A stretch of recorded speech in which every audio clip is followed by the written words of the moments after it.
धनंजय दादा निकीला birthday wish करत असतात तेव्हा ते म्हणतात की तुम जिओ 75 वर्ष असं म्हणतात. असं का म्हणतात ते सांगतात की तुझं तारुण्य असंच 75 वर्ष टिकून राहू दे, तू असंच हसत हसत जग आणि तारुण्याला जप असं सांगतात. आणि म्हणतात की दुसऱ्या टीमला छळू नको, त्रास देऊ नको, तू त्यांच्या नरड्यावर पाय देऊन जिंक, मात्र त्रास देऊ नको, छळू नको असं म्हणतात. आणि म्हणतात की मी एक पलीकडच्या ग्रुपचा साधा सुधा माणूस, त्याच्याकडून तुला वाढदिवसाच्या हार्दिक शुभेच्छा असं म्हणतात. आणि आता इथं जान्हवी येते, पीडीदादाचा अपमान करते या चित्रात आणि खूप काही धिंगाणा घालत असते. पण ती अपमान करताना सर्वजण जवळ असतात. वर्षा उसगावकर ताई असतात, त्यांना पण राग येत असतो.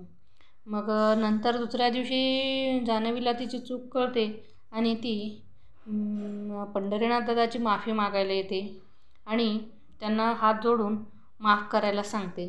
पण ते काय माफी मागते ते काही म्हणजे प्रेक्षकांना तर काही खरं वाटत नाही.